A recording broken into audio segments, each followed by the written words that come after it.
नमस्कार विद्यार्थी व पालक मित्रांनो, आपले सर्वांचं स्वागत आहे विजन करिअर काउन्सिलिंग मध्ये. मी योगेश्वर गुट्टे, आपला एज्युकेशन आणि करिअर मेंटॉर. तर MSc CET चा जो काउन्सिलिंगचा फॉर्म आहे तो सध्या सुरू झालेला आहे. तर इंजिनिअरिंग कॅप 2025 चा रजिस्ट्रेशन फॉर्म नेमका कसा भरायचा, त्यामध्ये अचूक तुमचं म्हणजे रजिस्ट्रेशन मध्ये काही मिस्टेक झाली नाही पाहिजे यासाठी एक फॉर्मचा लाईव्ह डेमो मी या व्हिडिओमध्ये देत आहे. महाराष्ट्रातील इंजिनिअरिंग करणाऱ्या सर्व विद्यार्थ्यांनी पालकांना विनंती आहे त्यांनी हा व्हिडिओ पाहायचा आहे. जर तुम्ही स्वतः फॉर्म भरणार असाल किंवा कॅफेवरनं भरणार असाल तर हा व्हिडिओ तुम्ही 2 वेळेस पाहून मग तुम्ही कॅफेवर किंवा स्वतः फॉर्म भरायचा प्रयत्न करायचा आहे, जेणेकरून फॉर्म भरताना तुमच्याकडून कुठलीही चूक होणार नाहीये. ओके, तर चला सर्वात पहिल्यांदा बघूया की आता या वर्षीचा फॉर्म नेमका कुठे उपलब्ध आहे. तर सगळ्यात सोपं आपल्याला पाहिजे तर महाCET.org वेबसाईटवर आपण जाऊ शकता आणि इथे गेल्यानंतर इथे तुम्हाला ऍडमिशन पोर्टल, इथे CET पोर्टल, इथे तुम्हाला कॅप 2025-26 नावाची लिंक इथे दिसेल. कॅप 2025-26 इथे तुम्ही पाहू शकता. 2025-26 ला क्लिक केल्याच्या नंतर इथे तुम्हाला खाली BTech न्यू नावाचा टॅब दिसेल, इथे तुम्ही क्लिक करू शकता. त्यानंतर इथे तुम्हाला इन्फॉर्मेशन ब्राउचर वाचायचं असेल तर ते वाचायला दिसतं. इथे पूर्ण शेड्यूल तुम्ही इथे पाहू शकता आणि इथे न्यू रजिस्ट्रेशनला आपण क्लिक करून आपला फॉर्म स्टार्ट करू शकतो.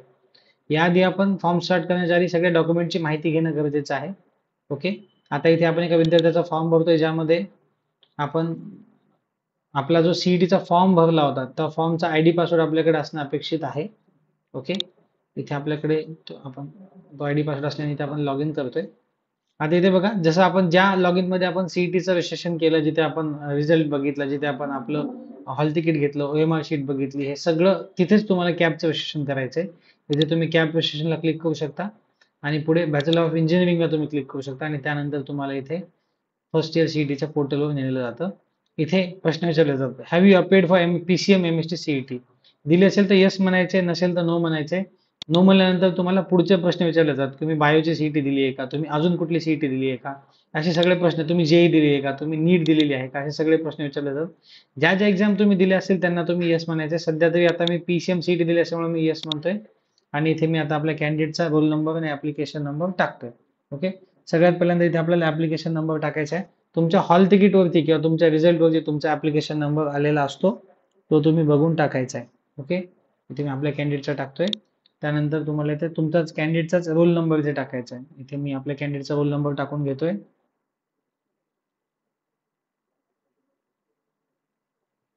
आणि सोबत आपली डेट ऑफ बर्थ, कॅन्डिडेटची डेट ऑफ बर्थ तुम्हाला इथे टाकायची असते.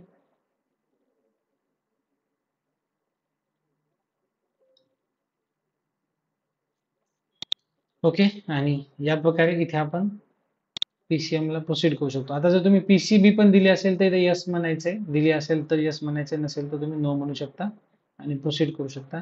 आपल्या कॅन्डिडेटने फक्त PCM दिली असल्याने मी इथे यस म्हणतोय. कॅन्डिडेटचं नाव इथे येतं, तुमचे CETचे पर्सेंटाइल इथे येतात आणि मग तुम्ही प्रोसीड करू शकता. प्रोसीड केल्यानंतर पुढची स्टेप अगदी सोपी आहे. इथे तुम्ही जे मार्कशीटवर नाव भरलेलं आहे, तुम्ही जो CETचा फॉर्म भरताना जे नाव भरलेलं आहे ते सगळे डिटेल्स तुमच्या इथे येतात. बघा, पहिलंच त्यांनी काय सांगितलंय, candidates full name as per 12th marksheet, 12वीच्या मार्कशीटवर जसं नाव आहे तसं तुम्ही ते टाकायचे. वडिलांचं आणि आईचं नाव सध्या तरी इथं सिंगल तुम्ही टाकलं तरी चालतं. जर तुमच्या 12वीच्या मार्कशीटवर पूर्ण नाव असेल तर पूर्ण टाका, एल्स तुम्ही सिंगल टाकणं अपेक्षित आहे. जेंडर निवडायचं आहे. तुम्हाला डेट ऑफ बर्थ तुमची कन्फर्म करायची आहे. इथे मी आता आपल्या candidate date of birth confirm करतोय, 7 नोव्हेंबर 2004. ओके, धर्म तुम्हाला निवडायचा आहे, रिलिजन निवडायचं आहे. उत्पन्न तुम्ही CETच्या फॉर्म मध्ये जे टाकलं होतं, आता बघा तुम्ही CETच्या फॉर्म मध्ये जे उत्पन्न टाकलं होतं ते तुम्ही ते बदलू शकता. तुम्ही फॉर्म मध्ये चुकून काही पण टाकलं असेल, आता तुमच्याकडे ॲक्युरेट आलं असेल ते तुम्ही टाकू शकता. मातृभाषा तुम्ही निवडायची आहे, नॅशनॅलिटी निवडायची आहे, पत्ता तुम्हाला इथे टाकायचा आहे. ओके, आता हे ऑलरेडी प्रीफिल्ड का आलेलं आहे, हे सगळी माहिती तुम्ही तुमच्या CETच्या प्रोफाईल मध्ये भरलेली माहिती इथे आपोआप आलेली आहे. ओके, इथे मला ती सगळी माहिती ऍज इट इज आलेली आहे. तर या माहितीमध्ये आपण बदल करू शकतो का, तर सध्या तरी नाही करू शकत. जर माहितीत बदल करायचा असेल तुम्हाला तुमच्या कॅन्डिडेट लॉग इन मध्ये जाऊन तुमचे डिटेल्स बदलावे लागतात आधी, त्यानंतर तुम्ही ह्या माहितीमध्ये बदल करू शकता. ओके, सध्या आपण एक रजिस्ट्रेशन करून घेऊया. इथे आता या रजिस्ट्रेशन नंतर तुम्हाला तुमच्या मोबाईल नंबर, ईमेल ID वरती OTP येतो. त्याआधी पत्ता आणि ह्या सगळ्या गोष्टी व्यवस्थित कन्फर्म करायच्या आहेत. नाव, gender, candidate name, date of birth, religion, area, mother tongue सगळं कन्फर्म करायचं आहे. आणि जर मातृभाषा आपली मराठी नसेल, हिंदी असेल, ते वेगळं असेल तर तुम्ही ते निवडू शकता. इथे आपल्या कॅन्डिडेटचे मराठी असल्यामुळे आपण मराठी निवडलं. रजिस्ट्रेशन पार्ट एकदम सोपा आहे. तो आता काय झालं, आता यानंतर एक OTP तुम्हाला रजिस्ट्रेशन नंबरवरती येतो. जो तुमचा सीईटीचा फॉर्म भरताना रजिस्ट्रेशन नंबर आहे त्यावरती तुम्हाला OTP येतो. तो OTP तुम्हाला टाकायचा आणि त्यानंतर तुमचा एक युनिक ऍप्लिकेशन नंबर तयार झालेला तुम्हाला दिसतो. ओके.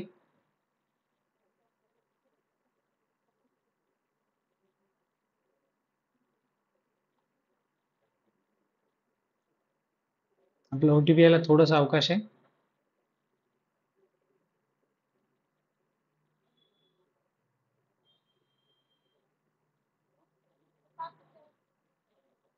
OTP आलाय बघा.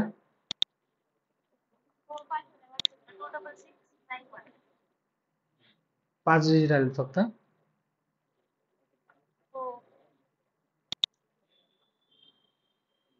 ओके. इथे आपण बघू शकता की आता ऍप्लिकेशन नंबर जनरेट झालेला आहे. सर्व विद्यार्थ्यांनी काय करायचंय, हा ऍप्लिकेशन नंबर प्रॉपरली नोट करून घ्यायचा आहे. तुम्हाला प्रॉपरली नोट करून घ्यायचा आहे. त्याला एका वेगळ्या पेजवर लिहून घ्यायचंय आणि पासवर्ड जो आपण टाकला होता तो देखील तुम्हाला इथे टाकायचा आहे. ओके. तुम्ही पासवर्ड तर टाकला नाही, ऍक्च्युली तुम्ही फक्त ऍप्लिकेशन नंबर जनरेट केला. इथे पासवर्ड टाकायचा रूल आता आलाच नाही. आता आपण ऍप्लिकेशन फॉर्म कम्प्लीट करायला जाऊया. ओके. हा आपला पासवर्ड आपला सीईटीचा फॉर्म भरताना जो होता तोच असेल. ओके. यामध्ये तुम्हाला दिसेल की मोबाईल नंबर चेंज करता आलेला नाहीये. ओके. सर बोला ना. बोला ना सर. हां सर. ओके, पाठवतो सर, एकच मिनिटात. हो.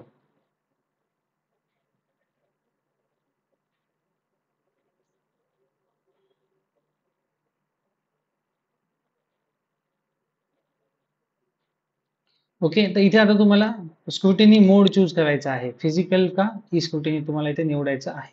ओके. आता इथे मला वाटतं की जास्तीत जास्त विद्यार्थ्यांनी फिजिकल स्क्रुटिनी निवडलं पाहिजे, जेणेकरून तुमचं फिजिकल व्हेरिफिकेशन तुम्ही कंप्लीट करू शकता. आता या विद्यार्थ्यांसाठी आपण सध्या ई व्हेरिफिकेशन मोड निवडतोय. मोड नंतर चेंज करता येतो. ओके. जनरली आपण फिजिकल स्क्रुटिनी मोड सगळ्यांना सिलेक्ट करायला सांगतो, जेणेकरून तुम्ही प्रत्यक्ष फॉर्म व्हेरीफाय करून लवकर तुमचं व्हेरिफिकेशन कंप्लीट होऊन जाईल. ओके. इथे बघा आता फॉर्म भरायला सुरुवात झालेली आहे. आपल्याला आता फॉर्म मध्ये काही काही स्टेप दिसतील. डाव्या साईडला तुम्ही बघू शकता खूप साऱ्या स्टेप्स इथे दिसत आहेत तुम्हाला.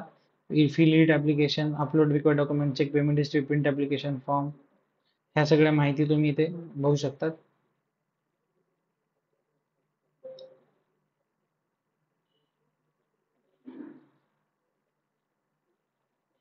ओके. आता आपण फक्त बघा रजिस्ट्रेशन आपण पूर्ण केलेलं आहे आणि ऑलमोस्ट 10 स्टेप इथे तुम्हाला दिसतील की 10 स्टेप आपल्या अजून कंप्लीट करायच्या बाकी आहेत. ओके. 10 स्टेप आपल्या बाकी आहेत. त्या 10च्या 10 स्टेप आपण कंप्लीट करून घेऊया. आता इथे सगळ्यात पहिल्यांदा फिल कॅन्डिडेट टाईप डिटेल. सगळ्यात पहिल्यांदा कॅन्डिडेट टाईप आपल्याला निवडायचे.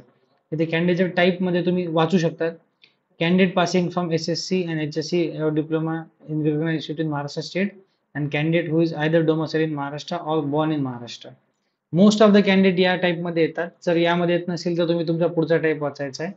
त्यामध्ये येत नसेल तर तुमचं कॅन्डिडेट किंवा त्याचे आई वडील जर महाराष्ट्राचे डोमासाईल असेल तर ते बी मध्ये येतात.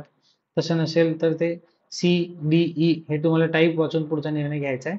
मोस्ट ऑफ द कॅन्डिडेट महाराष्ट्रामध्ये टाईप ए किंवा टाईप बी मध्ये येतात. सध्या मी इथं टाईप ए निवडतोय कारण आपला हा जो कॅन्डिडेट आहे तो टाईप ए मध्येच येतो. ओके. इथे आपण आता सेव्ह अँड प्रोसीड करूया. पुढे बघा आता तुमचं कॅन्डिडेट टाईपसाठी तुमचं डॉक्युमेंट्स तुम्हाला काय लागतात हे तुम्हाला पाहायचं आहे. ओके. कॅन्डिडेट टाईपसाठी तुम्हाला डॉक्युमेंट्स काय नाही, इथे निवडायचं आहे. तुम्ही तुमचं कॅन्डिडेट टाईप प्रूव्ह करण्यासाठी 3 पैकी एक डॉक्युमेंट देऊ शकता. Birth certificate, domicile, school living. जर डोमासाईल असेल तर मोस्ट ऑफ द सगळ्यांनी डोमासाईल निवडायचं आहे. त्यानंतर तुमचं 10वी कुठल्या जिल्ह्यातून झाली हे तुम्हाला निवडायचं आहे. त्यानंतर तुमचं 12वी कुठल्या जिल्ह्यातून झाले हे तुम्हाला निवडायचं आहे. त्यानंतर तुमचा 12वीचा तालुका कुठला आहे हे तुम्हाला निवडायचं आहे. ओके. सध्या मी म्हणजे मला जेवढं कळतंय तेवढं मी हे माझ्या विद्यार्थ्याचं निवडतोय. आता कॅटेगरी डिटेल्स, तुमची जी काही कॅटेगरी असेल ते तुम्हाला इथे निवडायचं. आपला आता सध्या आपल्या कॅटेगरी एसटी कॅटेगरीचा आहे, तर आपण एसटी निवडतोय. एसटी मध्ये कुठली कास्ट तुम्हाला आहे ते निवडायची आहे तुम्हाला. इथे आपण बघूया.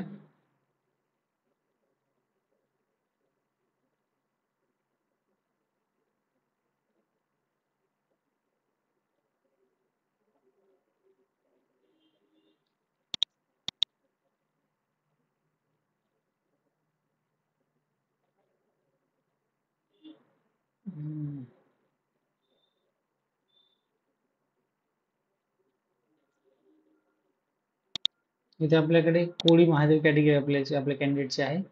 आता इथे बघा आपल्याकडे कास्ट सर्टिफिकेटला त्यांनी अल्टरनेट दिला नाहीये, तुमच्याकडे कास्ट कुठली बिलॉंग करते तर त्यांनी विचारले कास्ट व्हॅलिडिटी तुमच्याकडे अवेलेबल आहे का, असेल तर येस म्हणायचे, नसेल तर अप्लाइड बट नॉट इश्यूड म्हणायचे.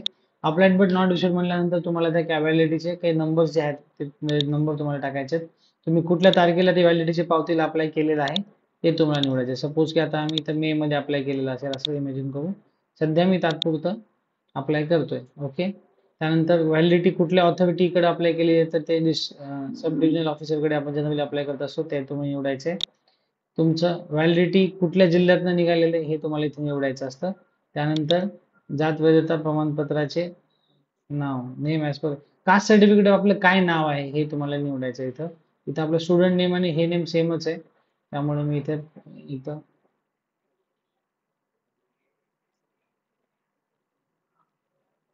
असं टाकतोय आणि नंतर कास्ट सर्टिफिकेट नंबर तुम्हाला टाकायचा आहे. कास्ट सर्टिफिकेट वरती तुमचा आउटवर्ड नंबर जो असतो तो तुमचा कास्ट सर्टिफिकेट नंबर असतो. इथे मी रॅन्डम नंबर टाकतोय जेणेकरून तुम्हाला हा फक्त सॅम्पल फॉर्म आपण दाखवतोय. ओके.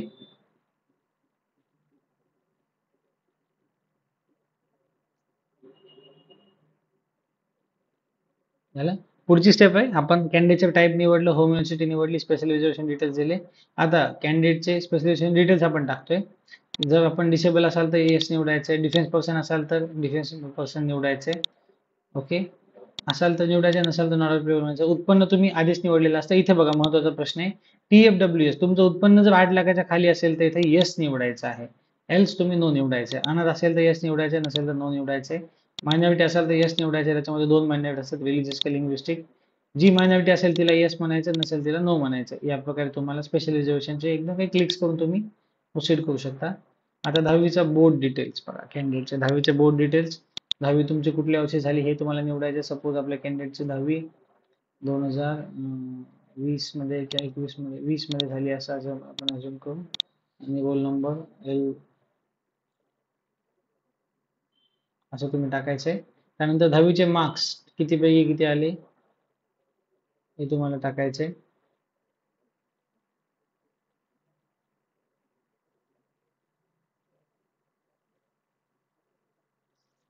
आणि 12वीचे पण डिटेल्स तुम्हाला इथे टाकायचे आहेत. 12वी तुमची कुठल्या बोर्ड मधनं झालेली आहे, महाराष्ट्र स्टेट बोर्ड झाला असेल तर तो 2024. मला रोल नंबर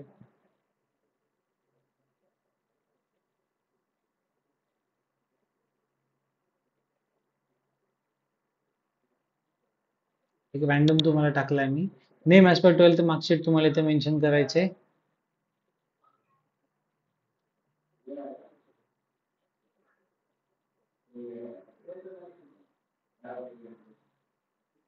त्यानंतर तुम्ही पास निवडायचे आणि तुमचे मार्क्स तुम्हाला इथे टाकायचे. फिजिक्स मध्ये किती आले, सपोज आता इथे मी सध्या फॉर्म फक्त सॅम्पल फॉर्म असल्यामुळे तुम्हाला सगळे मार्क्स ॲज इट इज 90 90 90 दाखवतोय. ओके. इंग्लिश मध्ये पण तुमचे जे काही मार्क्स पडले असेल ते तुम्ही टाकायचे. त्यानंतर ॲग्रिगेट टोटल जे काही असेल ते टाकायचं आहे. 1 2 3.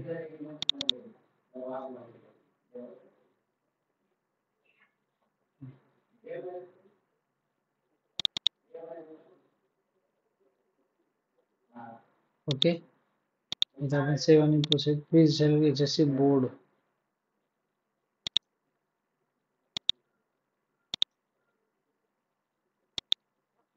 बोर्डचे डिटेल्स परत टाकायला लागतात.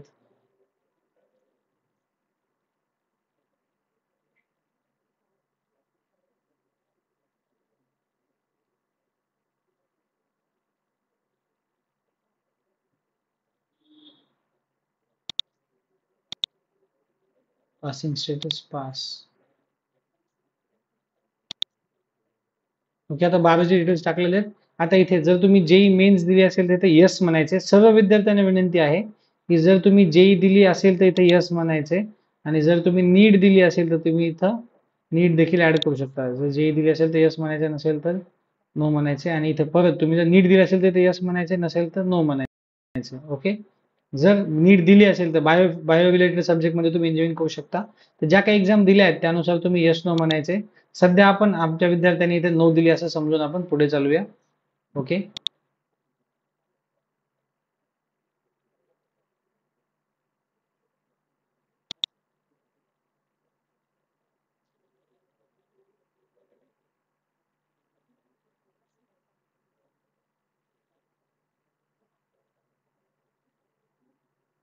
ओके, इथे आपण नो म्हणूया आणि जे नीट दिली आहे का नो म्हणूया आणि सेव्ह आणि प्रोसीड करूया. आता त्यानंतर बघा सिंपल 2 स्टेप आहेत. विद्यार्थ्याला फक्त फोटो आणि साइन अपलोड करायचे आहेत. एकदम सोपा फॉर्म आहे. आता माझ्याकडे एक सॅम्पल जे डॉक्युमेंट दिसतात ते मी तुम्हाला इथे अपलोड करून दाखवतोय. ओके, आणि सिग्नेचर. ओके, 2 गोष्टी अपलोड केल्या. त्यानंतर पुढे तुम्हाला दिसेल की आता कॅटेगरीनुसार तुम्हाला जे काही बेसिक डॉक्युमेंट्स आहेत हे डॉक्युमेंट सगळे तुम्हाला अपलोड करून घ्यायचे. Certificate of nationality, domicile, caste, व्हॅलिडिटीची रिसिप्ट, इन्कम सर्टिफिकेट का आता आपण TFWS निवडलेला आहे, statement of marks, statement of 12वी आणि PCMची मार्कशीट. हे सगळे डॉक्युमेंट तुम्ही अपलोड करायचे आणि त्यानंतर इथे सबमिट बटन दाबायचे. डॉक्युमेंट अपलोड केल्यानंतर सगळे डॉक्युमेंट अपलोड केल्यानंतर तुम्हाला फक्त इथे ॲप्लिकेशनची प्रिंटचा एक टॅब येतो. तो प्रिंटचा टॅब केल्यानंतर तुम्हाला ॲप्लिकेशनची फीस येते जी ऑटो पे होते. तुम्हाला फीस पे करायची गरज नाही आहे. त्यानंतर तुम्ही कारण CETच्या फीसमध्येच ॲप्लिकेशनची फीस जमा झालेली असते आणि त्यानंतर तुम्ही ॲप्लिकेशन फॉर्म प्रिंट करू शकता. एकदम सोपा ॲप्लिकेशन फॉर्म आहे. यामध्ये कॅन्डिडेटचे type details, category details, specification details, qualification details, JEE आणि नीटचे डिटेल्स. इथे फक्त चूक करायची नाही आहे. एकदम सिंपल फॉर्म आहे. त्यामध्ये फक्त एवढे डॉक्युमेंटच्या तुम्ही इमेज अपलोड करू शकता किंवा PDF अपलोड करू शकता. अप टू 500 KB मध्ये तुम्ही हा सगळा फॉर्म बघू शकता.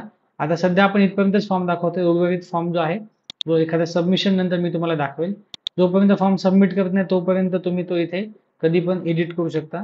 इथे तुम्ही सगळी माहिती त्याची अपडेट करू शकता. ओके, आणि एकदा फॉर्म सबमिट झाल्यानंतर तुम्हाला काय करायचंय, तुमचं जे काही व्हेरिफिकेशन टाईप तुम्ही निवडलेलं आहे, व्हेरिफिकेशनचं टाईप जे तुम्ही निवडलेलं आहे फिजिकल किंवा ई स्क्रुटिनी, त्या वेळी तुम्हाला तुमचं ॲप्लिकेशन व्हेरीफाय करून घ्यायचंय. ओके, सध्या आपण फॉर्म कसं भरायचं याची माहिती सांगितली.